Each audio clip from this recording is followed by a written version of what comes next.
Bonjour, aujourd'hui nous allons parler du jardin. Comment faire pour avoir un jardin qui va être moins chronophage et moins fatigant? La première des choses à prendre en compte, ce sont les plantes. Quand vous voyez des émissions télé sur le jardin, ou encore vous voyez des plantes qui sont super belles chez le voisin, ou encore dans les massifs de vos villes, et que vous retrouvez ces plantes sur les marchés, surtout en plein été, là où il fait super chaud, et que vous craquez pour la plante, dites-vous bien, faites attention. Si j'achète cette plante en plein été, est-ce une bonne chose? Je ne le pense pas. Si vous achetez une plante en plein été, elle va souffrir de la chaleur parce que ce n'est pas la bonne période pour la planter. Donc faites attention quand vous craquez pour les plantes en plein été. Je sais que c'est très compliqué quand on est passionné de plantes de voir les plantes en plein été et de ne pas se ruer dessus pour les acheter. Si vous craquez pour une plante en plein été, ce que vous pouvez faire pour ne pas la perdre ou pour ne pas y passer beaucoup trop de temps, c'est de la mettre dans un endroit dans votre jardin à l'ombre. Vous ne la plantez pas, vous creusez juste un trou et vous posez votre plante à l'intérieur avec le pot et attendre la bonne saison pour planter. On va voir un peu plus en dessous quelle est la bonne période pour planter pour avoir le moins d'entretien possible.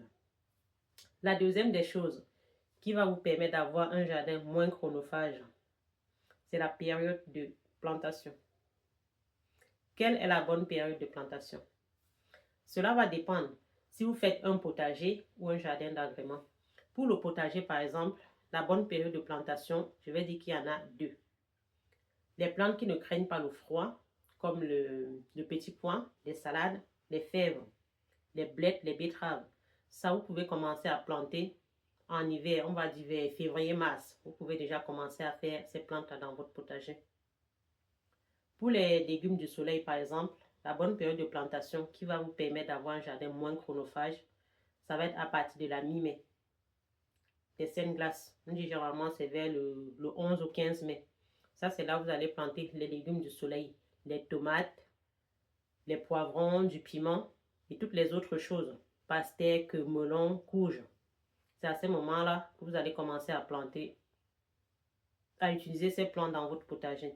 Si par contre vous faites un jardin d'agrément, la meilleure période pour planter, ça va être en automne, quand il fait gris. C'est quand il fait gris qu'il faut être dans le jardin. Quand il fait gris, quand il fait mauvais, entre guillemets, on dit quand il fait mauvais, c'est à ce moment-là vraiment qu'il faut être dans le jardin pour planter. Et quand il fait beau, quand il y a du soleil, c'est là où il faut profiter de son jardin et pas l'inverse. Généralement, quand il fait mauvais, personne n'a envie d'être dehors. Pourtant, c'est le meilleur moment pour planter. Quand vous plantez en plein été, la plante va beaucoup plus souffrir parce que c'est là où elle est le plus épanouie, là où elle va transpirer, là où elle va transpirer et demander beaucoup plus d'énergie à la plante. Alors que, à l'inverse, quand c'est en automne que vous plantez, vous allez avoir le moins de travail possible, même pas d'arrosage. Moi, par exemple, j'arrose vraiment pas. J'aime pas l'arrosage. Il en faut.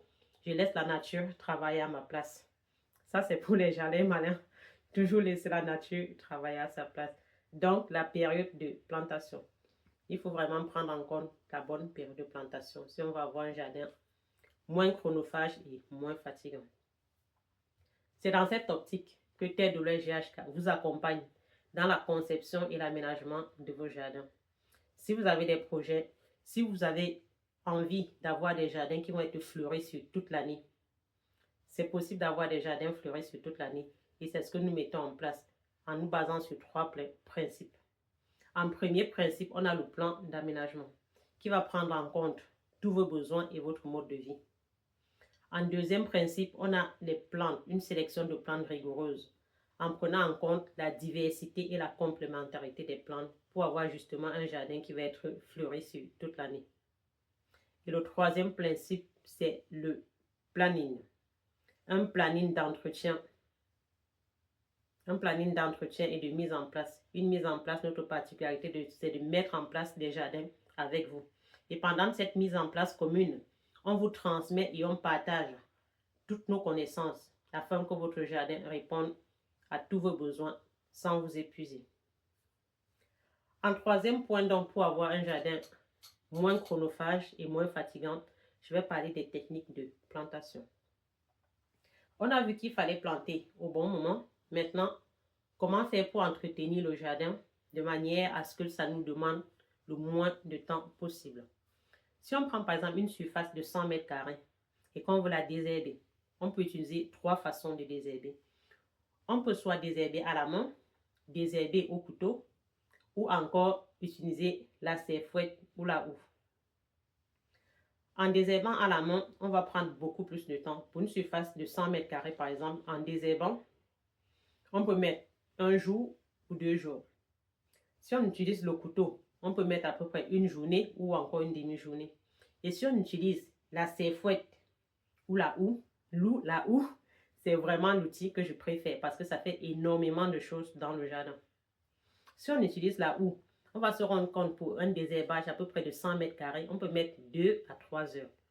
Et l'avantage d'utiliser la houe, c'est qu'on va travailler en position debout. On va prendre le moins de temps possible. Et en regardant son jardin, on va être vraiment content de ce qu'on a fait. Parce qu'en utilisant cette houe, on va venir couper la racine à la base et les plantes vont repousser et les mauvaises herbes, les adventices, vont repousser beaucoup moins vite. Si on désherbe à la main, on va mettre, non seulement on met plus de temps, mais on va venir arracher juste la partie, le plus souvent juste la partie aérienne et la plante va repousser rapidement. Donc, quand vous voulez désherber ou faire un travail dans votre jardin, utilisez le bon outil pour faire le bon travail. Utilisez les bonnes techniques qui vont vous préserver et vous permettre de gagner du temps dans votre jardin. Ça, c'est le 3e point. Le 4e point, qui est très très important aussi, c'est la position des plantes. Quand on pense au jardin dans son ensemble et qu'on veut planter, il faut se demander à cet endroit-ci, si à un endroit il y a beaucoup de passages. Je vais vous prendre l'exemple d'un chantier que j'ai fait récemment avec un couple qui était vraiment super génial. Pour que vous puissiez bien comprendre, je prends cet exemple-là pour que vous puissiez bien comprendre. Là, il y avait un tamaris, c'est un arbre. À côté du tamaris, on avait le camélia et après on avait en dessous la cyanote. Et devant, on avait le photinia. En termes de structure, vous allez voir en termes de structure, il y a l'arbre, l'arbuste et la plante qui va être beaucoup plus basse en dessous. En termes de structure, ça c'est vraiment parfait. Avec des plantes qui vont être persistantes, d'autres caduques.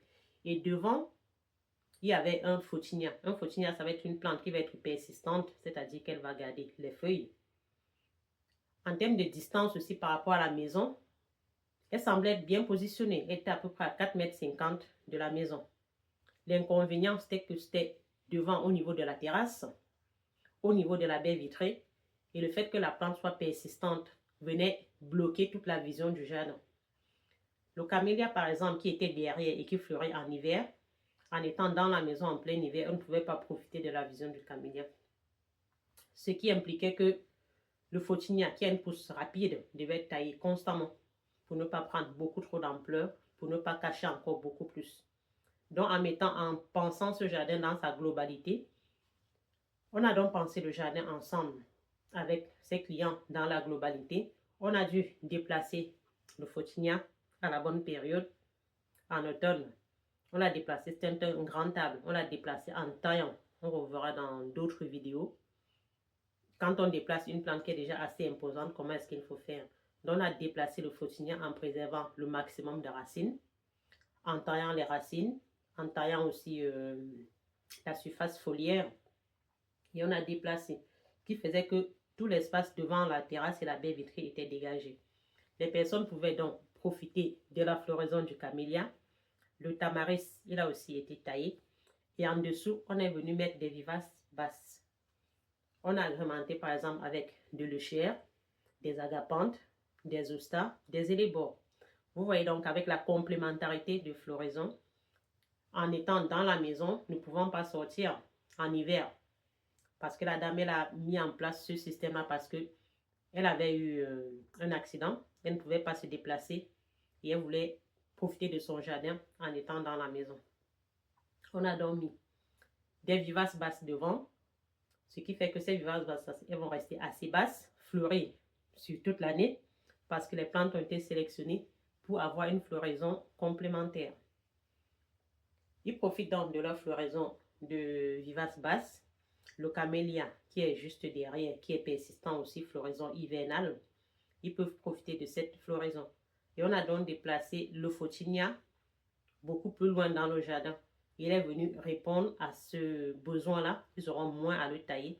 Et en plus, il cachait le vis-à-vis. Donc, ils peuvent le laisser vraiment s'exprimer. Et pour vous dire, le Photinia, il peut monter jusqu'à 5 mètres et il a une croissance hyper rapide. Vous voyez donc que c'est important de bien positionner les plantes. Si vous ne savez pas la taille finale de la plante, parce qu'en achetant les plantes, généralement, on les achète, elles sont souvent beaucoup plus petites. On ne se rend pas compte de ce que ça va devenir à la longue. Vous demandez à la personne qui vous vend la plante quelle sera sa taille adulte. Et vous la positionnez aussi en fonction de vos besoins. Si c'est un endroit de passage, mettez les plantes qui vont pousser, qui auront une pousse beaucoup plus lente, qui va être beaucoup plus basse. Et les plantes qui vont être beaucoup plus grandes, vous les mettez beaucoup plus loin dans le jardin. Et une façon aussi de les structurer. Je vais arriver au 5e point qui est la conception. La conception, pensez toujours à votre jardin dans sa globalité. Ici, pour étayer, pour vous expliquer, je vais prendre l'exemple d'une maison. Quand on veut construire une maison, par exemple, quand on veut construire une maison, on fait recours à un architecte. Parce que l'architecte va venir vraiment prendre en compte vos besoins, savoir combien de personnes est-ce que vous avez dans le foyer, est-ce qu'il y a des enfants, quel âge ils ont, combien est-ce qu'il y a d'enfants, pour pouvoir déterminer le nombre de chambres, l'espace aussi. Si vous recevez beaucoup, pour pouvoir déterminer la taille de la pièce, la taille de la salle à manger.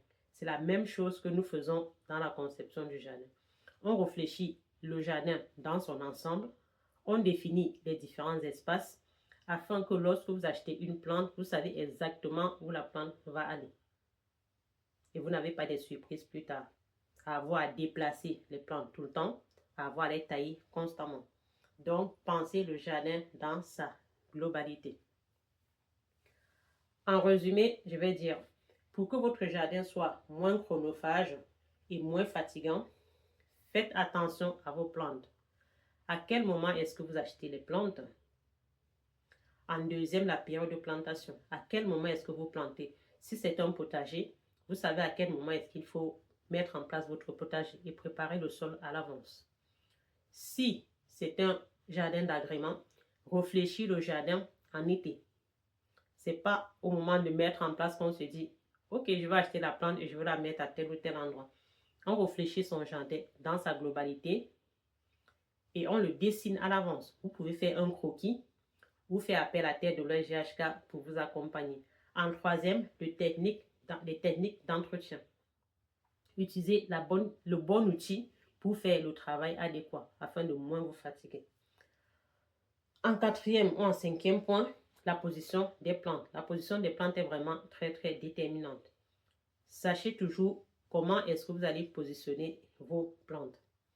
Dans les prochaines vidéos, je vais essayer de vous expliquer comment structurer le jardin afin qu'il soit fleuri toute l'année, afin qu'il ait des strates, afin que les plantes soient aussi complémentaires. Merci de nous dire en commentaire si avec tous les éléments expliqués ici, nous vous avons apporté quelques informations. Est-ce qu'il y a certaines de ces erreurs que vous faites dans votre jardin? Merci de vous abonner à la chaîne. Énormément de personnes regardent et je vous en remercie, mais ne s'abonnent pas. S'abonner, c'est nous encourager à continuer de faire des vidéos comme S'abonner, c'est nous encourager à continuer de faire des vidéos comme celle-ci pour vous. Nous avons aussi mis en description des liens qui vous permettent de faire un diagnostic personnalisé et gratuit de votre jardin. Merci de liker, de partager, de vous abonner à nos différents réseaux sociaux. À bientôt pour la prochaine vidéo.